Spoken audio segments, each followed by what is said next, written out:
In our evening class, we're going to be discussing some key verses from the Bhagavatam, Canto 1, Chapter 7, starting with text 4. These are essence verses of the Bhagavatam. So I thought it'd be nice to read the verses preceding, and then those very essential verses. So, Canto 1, Chapter 7, texts 1 through 3. 1, 7, 1 through 3. And the speaker of text 1 is Shonaka. Shonaka Rishi is asking questions of Sutta.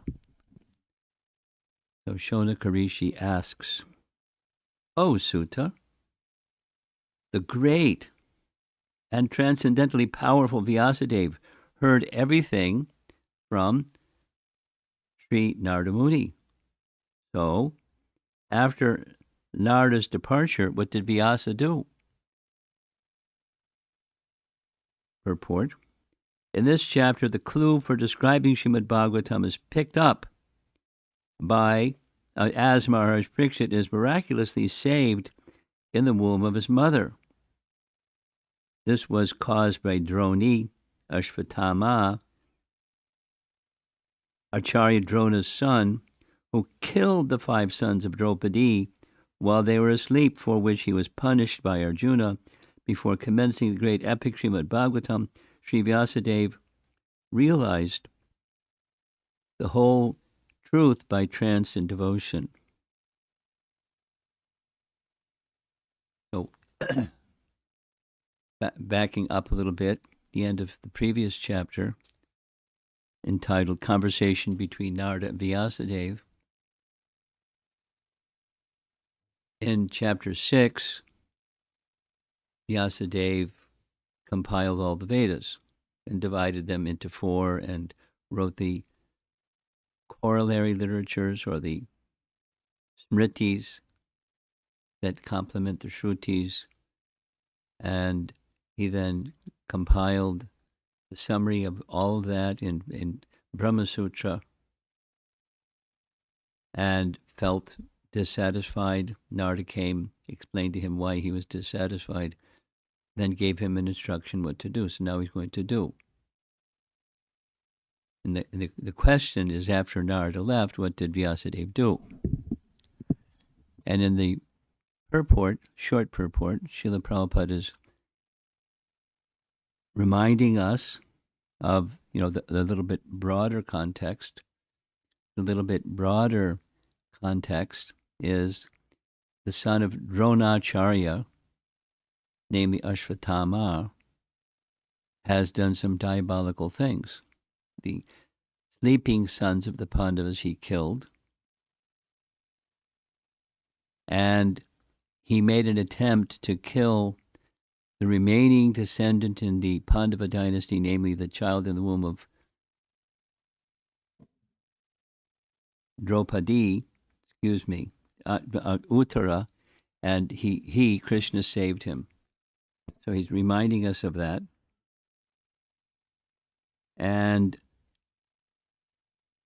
now the next is Vyasadeva did what Narada recommended. So it's a little bit of review in this purport. Text 2. Sri Sutta said, on the western bank of the river Saraswati, which is intimately related with the Vedas, there is a cottage for meditation at Shamya Prasa, which enlivens the transcendental activities of the sages. Purport. For spiritual advancement of knowledge, a suitable place and atmosphere are definitely required. What to do about that? Make your place suitable place. That's what you do. The place on the western bank of the Saraswati is especially suitable for this purpose, and there is an ashram of Vyasadeva at Shamya Prasa. Srila Vyasadeva was a householder, yet his residential place is called an ashram. An ashram is a place where spiritual culture is always foremost. So that's what you do. It does not matter whether the place belongs to a householder or a mendicant. The whole varnashrama system is so designed that each and every status of life is called an ashrama. This means that spiritual culture is the common factor for all. The brahmacharis, grihastas, vanaprasthas, and sannyasis all belong to the same mission of life, namely realization of the Supreme. Therefore, none of them are less important as far as spiritual culture is concerned. The difference is a matter of formality on the strength of renunciation. The sannyasis are held in high estimation on the strength of practical renunciation. Text 3, short verse purport. In that place, Srila Vyasadeva, in his own ashrama, which was surrounded by berry trees, sat down to meditate after touching water for purification. Purport. Under instructions of his spiritual master, Srila Narada Muni, Vyasadeva concentrated his mind in that transcendental place of meditation. Now, the timing is the juncture between the previous age and this present age, because from the time of Krishna's departure, there's a short juncture or sandhi. And during this sandhi, juncture of time, this is when Vyasadeva was contemplating what to do about the oncoming Kali Yuga. And symptoms were already starting to show, just like when it's dawn or sunset. There's symptoms. The sun is coming, the sun is setting. So he saw the symptoms, plus he is a sage and he knows past, present, and future perfectly well. But externally symptoms, scripture confirmation. And so he wanted to do something. Quite natural when somebody sees pervasive distress wanting to do something. And so on his initiative, based upon his understanding and realization as an avatar, he did what he is to do. He compiled the Vedas, etc., and felt dissatisfied, etc. Narada came, why am I dissatisfied? You didn't sufficiently glorify the personality you guided, so the instruction, as we all know, sit in a trance of meditation. So now he's preparing himself for the first half, and then the second half is what comes after the first half. And that is what you realize in this trance of meditation, which we're going to discuss in an evening class starting with text 4. That should be the composition that will satisfy you, because that composition will be the mature realization of your experience during this samadhi. So being competent, Vyasadeva entered samadhi, but some preliminaries, he has an instruction to do so. And he purifies himself in various ways, as mentioned. And now he's ready to sit in trance of meditation. Now, what about us? Trance of meditation. And he sipped water for purification. There are procedures that are helpful for us to prepare ourselves to be more concentrated when we're hearing or chanting or praying or any of the 9 processes of bhakti. All those activities help in purification, and therefore, for us, nashta prayeshu abhadreshu nityam bhagavata sevaya. We nityam, regularly, literally nitya means always, but Prabhupada is very generously translated as regularly. So we regularly engage in each of these activities, specifically hearing and chanting and remembering. Hearing and chanting and remembering. And remembering is the fruit of hearing and chanting. And remembering, we're going to remember something. So if the subject matter of our hearing and chanting is the purifying and elevating subject matter, then the mind goes to those things. Remembrance goes to those things. Now, Vyasa isn't just a sadhaka. We're sadhakas. And he's an incarnation. But he's showing by example, for sake of purification, external things are good. So external things are good for Vyas. That means they're also good for us. And finding a sacred place. Now, is it possible to chant and hear in something other than a sacred place? Of course. When we have the opportunity, we make a place sacred, because when you make a place sacred, then it nourishes, it facilitates, it creates an atmosphere that's conducive for hearing and chanting. So it's good. Find a place in your home, or if you don't have a home like me, then, wherever you are, where there's a path that you follow or a place of consciousness that you reach for that is conducive to hearing and chanting. And from that hearing and chanting, as the verse, nashta prayeshu abhadreshu, by hearing and serving Bhagavan, by hearing about Bhagavan and hearing the person who gives these messages, both, then the inauspicious things, the abhadras things, can be removed. The potency is there. So gradually,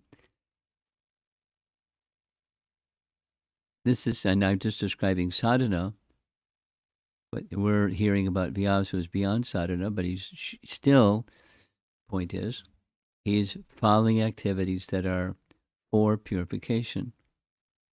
So supposing one is purified, then you don't need to do 4 purification activities anymore, right? No, you do them. Not mechanically or habitually, but they're auspicious. And it helps even for perfect persons like Vyas, or those who are on the spontaneous platform.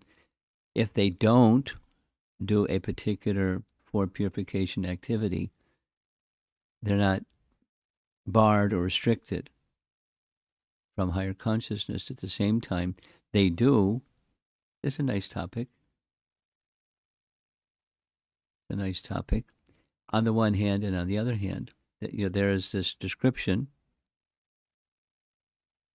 that's in the 11th canto Bhagavatam.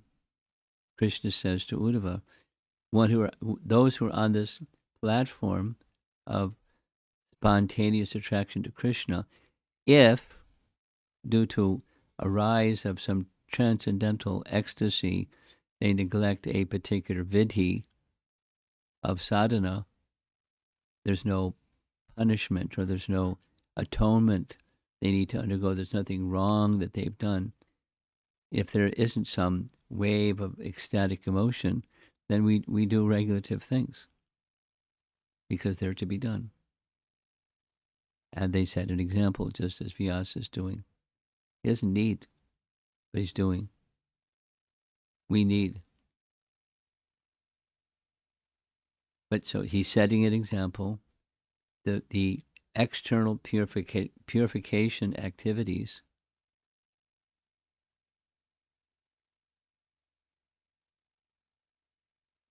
to help make the atmosphere of consciousness within ourselves conducive.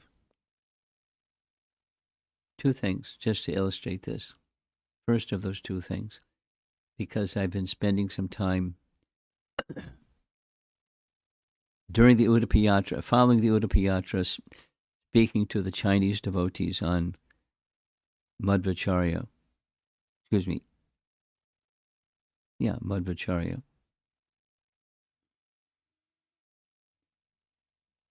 His Madhvacharya's father was an elevated person. In the biography of Madhvacharya, his father had a strong liking for Srimad Bhagavatam, and he was so thrilled when reciting Srimad Bhagavatam that not only there was a big audience to come hear him recite Srimad Bhagavatam, but in this biography of Madhvacharya, it is described that demigods would assemble in the sky and hear his Bhagavatam classes. He was a celebrated person. He had a daughter, and he was eager for a son. He's this elevated personality. So what did he do? According to the biography of Madhvacharya's life, for 12 years, every day,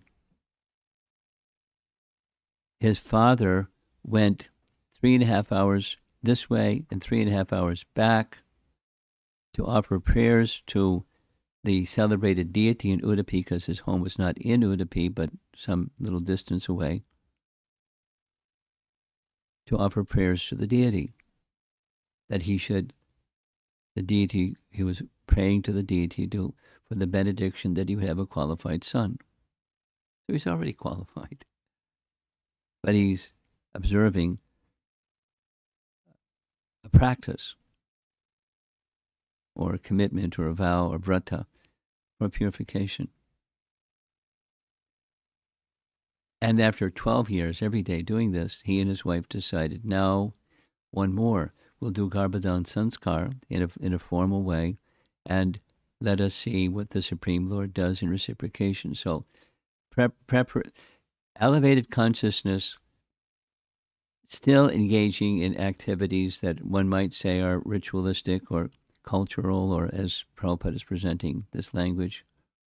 Just like at St. Louis University, I was asked to speak on to the Hindu student, whatever it's called, organization. That's what it's called? Association. Cultural versus spiritual. So cultural isn't neglected, but it's not the essence.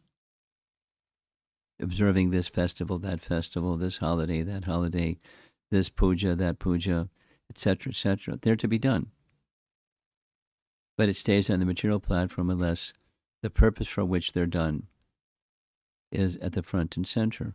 So do them, in part for the purpose that the real purpose is at the front. Not just do them and get elevation to the heavenly planets and the fruits of piety.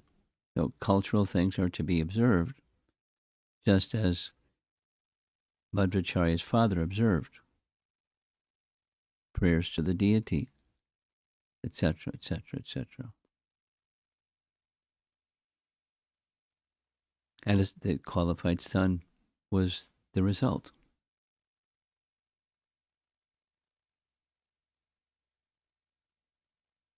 Another nice example, because this question came up in the course of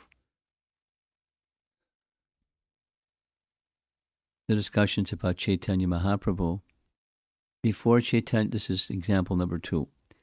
Before Chaitanya Mahaprabhu was born, Jagannath Mishra and Mother Sachi had 8 daughters who, shortly after they were born, they died. 8. And then a son was born, Vishwarupa, and then Chaitanya Mahaprabhu became the second son. So someone asked the question, is there a correlation between the 6 sons of Devaki that died shortly after they were born, and the whole story with Kalanemi and Marichi and everything. Is there a backstory for the 8 daughters?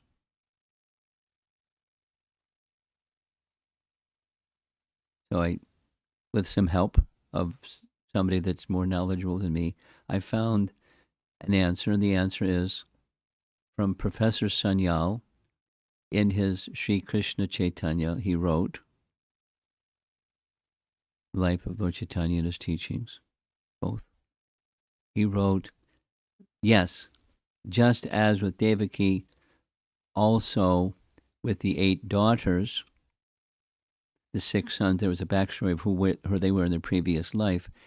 He doesn't say who the 8 daughters were in their previous life, or he doesn't write about it. What he writes is, there was a purpose, and the purpose was to prepare the consciousness of the father and mother to come to the Vasudeva state. Vasudeva state means pure goodness. And so the 8 daughters represent the 8 elements, and overcoming the affinity for all 8 elements so that the Vasudeva state could be achieved, so that Sachi and Jagannath Mishra could be in a position to become mother and father of the Supreme Personality of Godhead.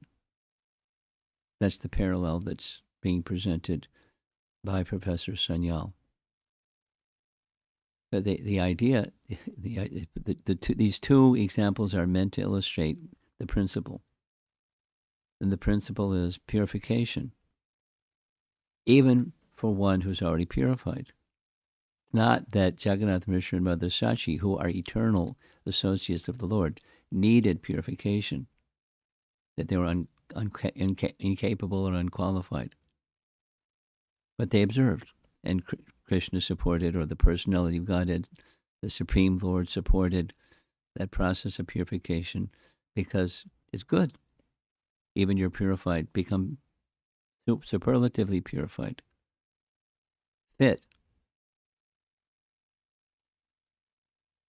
And then teach by example. So sometimes some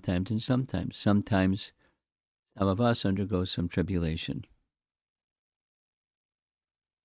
We always undergo some tribulation. And is there a purpose behind it? Well, it's to agitate your mind. That's the purpose behind it. No, no. It's, as we heard yesterday, to test the ardor of the person, or in these cases, to qualify one for Shuddha Bhakti.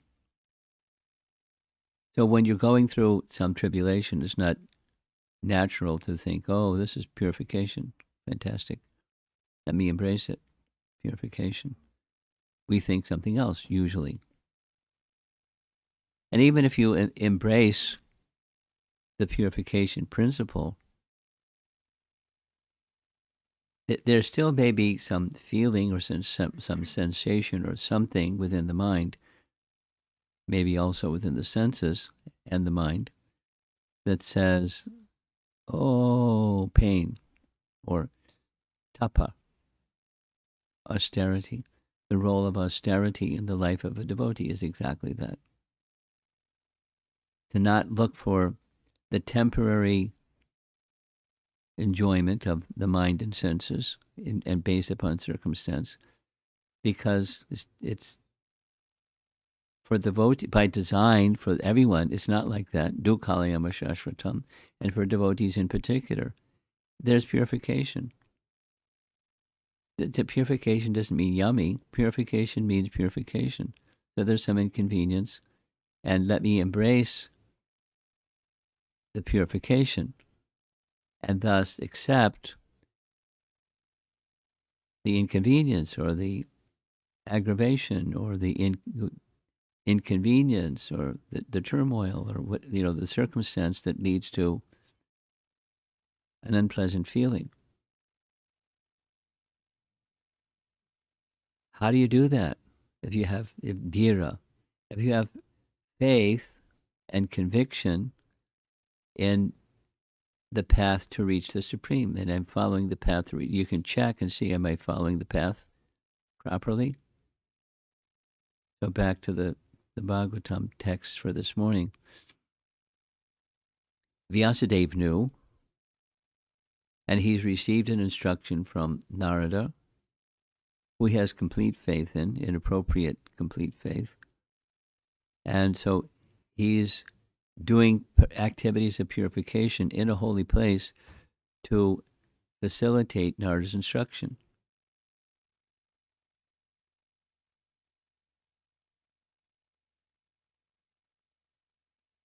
Let's take cleanliness, for example. It takes time, and it may be inconvenient, and whatever the plus minus. Purification, cleanliness, please. It's a fundamental principle of preparing our hearts and our minds and our bodies for receiving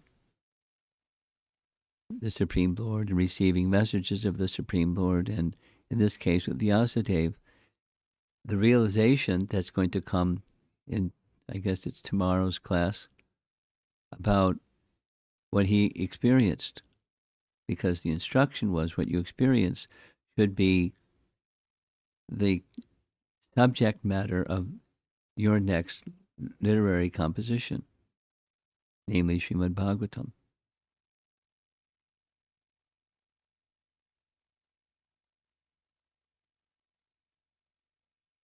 So qualified or unqualified, activities of purification, please.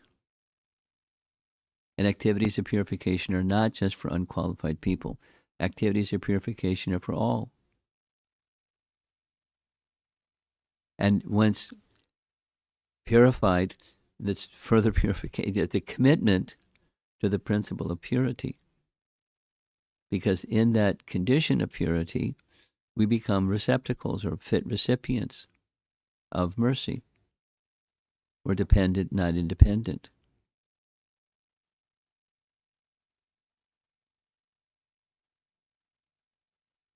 So tomorrow we're going to hear, starting verse 4, what was Vyasa's realization. He did the preliminary, and now we're going to hear a few of the verses of his realization, starting with text 4.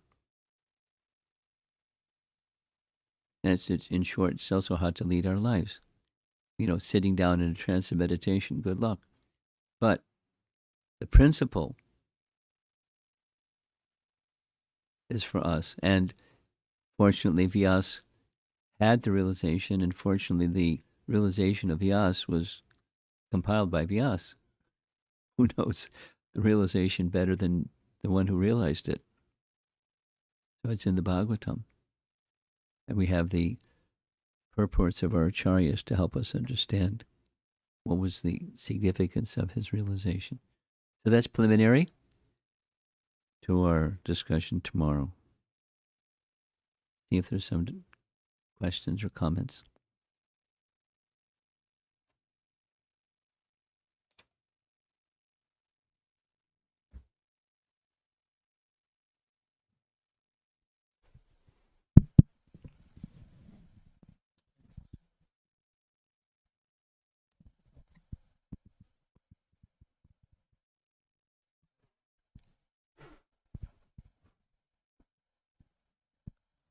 Hare Krishna, Guru Maharaj.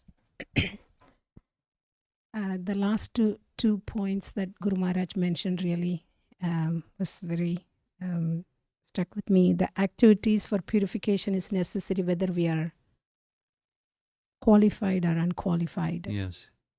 And then the final statement was, when we are purified, we become receptacle for mercy.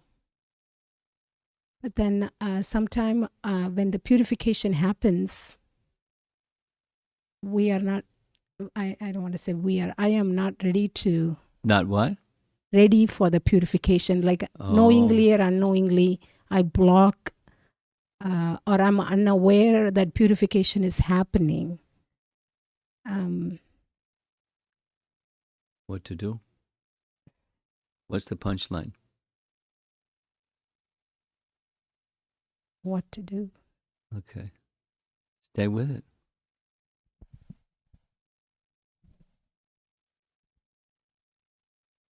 Dhridavrata, with or dhira, with confidence that this is going to take me to a good place, and I don't understand it, but that's okay because I'm not there yet. And so I'm not going to back off. I may say ouch more than say thank you, but I stay with the process because I have faith in the process. I'm doing because. So that you go back. It's, if that doesn't register, go back a step and say, why am I doing this?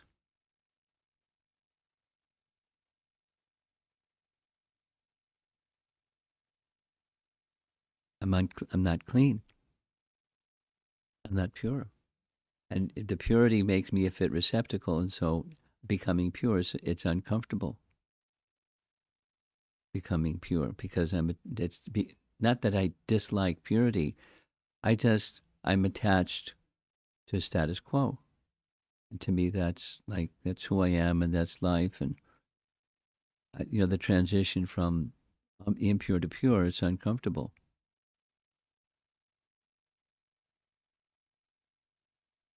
So step back. Why am I doing this? What is this really important? And those kinds of directional questions. What's the purpose of life? What's the purpose of my life? What is it that what's my sankalpa? What's my intention with my life?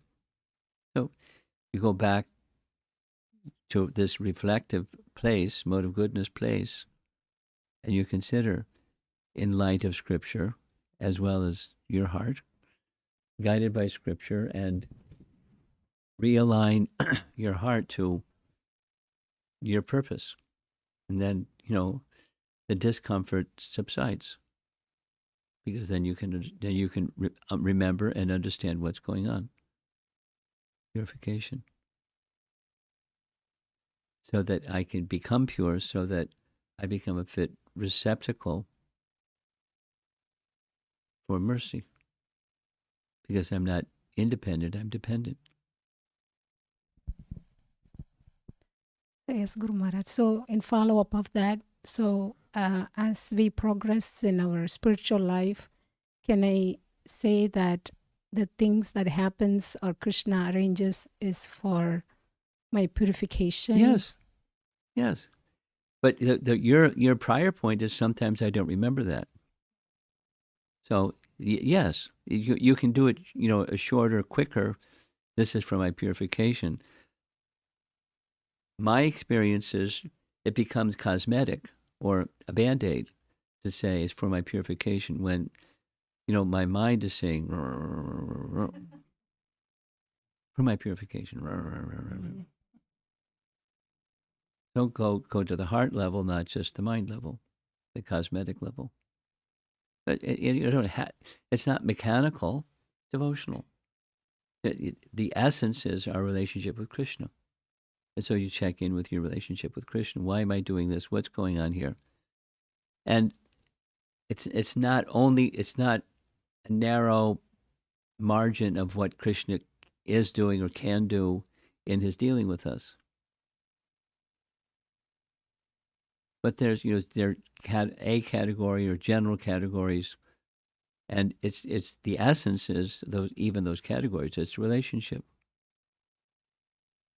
And we checked out of our relationship. We're trying to check back in, and sometimes the mind complains about checking in process. But bear in mind why am I doing this?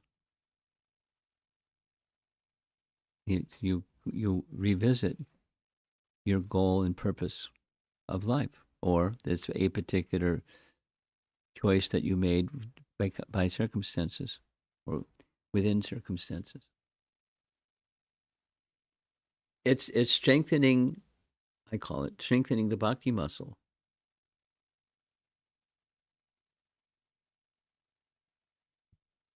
You follow? Okay. Thank you, Guru Maharaj.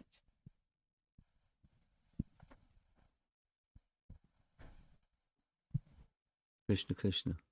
Anything online? Okay. Anything in the room? Yes. Give this lady the microphone. So, Maharaj, I was thinking, how would an advanced devotee experience unwanted situations they may? How would they experience? Yeah. Depends upon their consciousness. Isn't it? Yes. You know, let's take the Pandavas. They're advanced devotees. They had unwanted experiences. How did they take it? You know, in different circumstances, they had different responses.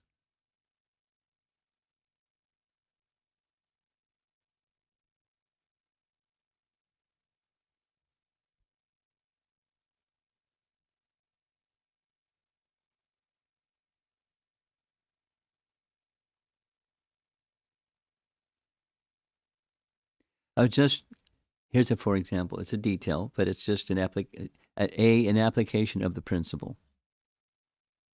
The Pandavas.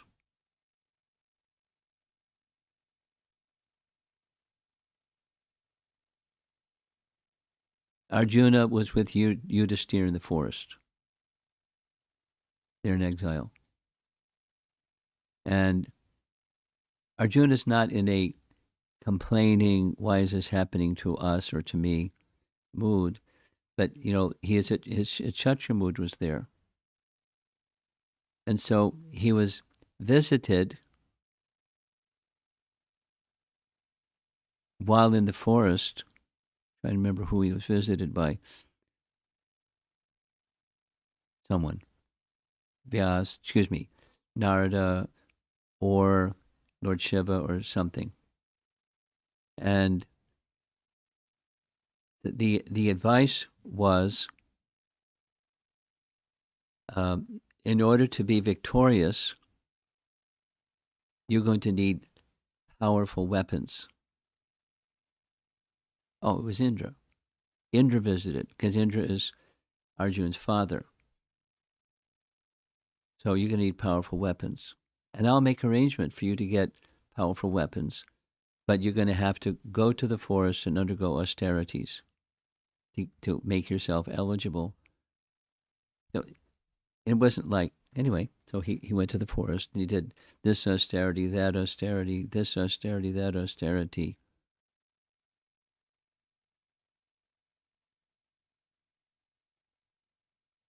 And while he was doing that austerity, I don't remember the detail. The flow is my memory is very poor. There was a scene where there was an animal, and Arjuna prepared his bow, shot the animal, and simultaneously a hunter shot the arrow. And they both killed the animal. So they both were claiming the animal. And then Arjuna was saying no, and then the hunter said, well, you're going to have to fight me. So they fought for some days or something like that. And then the hunter revealed that I'm actually Lord Shiva. And you've satisfied me, so here's my weapons. What can I do for you? I want your weapons. And he wanted his Pashupat weapon. And Indra had said, when you get the mercy of Lord Shiva, then I'll also give you weapons. A certain powerful weapon, I forget which one. So now Arjuna's all, you know, the purpose wasn't exactly get back, but, you know, this is an injustice, and the injustice, as a Kshatriya, I don't want to see my brother in this condition, and my other brothers in this condition, and Draupadi in this condition. So I want to become free from that condition, but he took some action under the instruction of his father, and he got weapons so they could be victorious, and he used them later, even after Krishna tried to make a peaceful settlement. But it's a detail and a detail and detail about how do you process some misfortune. It's going to be different for each of us, and there are different misfortunes, and The principle is abide by virtue, and according to your nature, you do what authority tells you to do to deal with the circumstance of the inconvenience. And sometimes it's just tolerate, and sometimes it's sometimes and sometimes. So we act under, we're dependent upon the independent Krishna, and Krishna will give us guidance. We just have to have the discerning capacity whether to turn left or right in different circumstances, how to make wise choices. And our natures are different, and our choices are going to be according to our nature naturally. But the principle is that Krishna is to be pleased. Our life of devotion is to get us trained up under guidance, how to keep that principle in the center. Thank you. Okay? That's it. Srila Prabhupada ki Jai.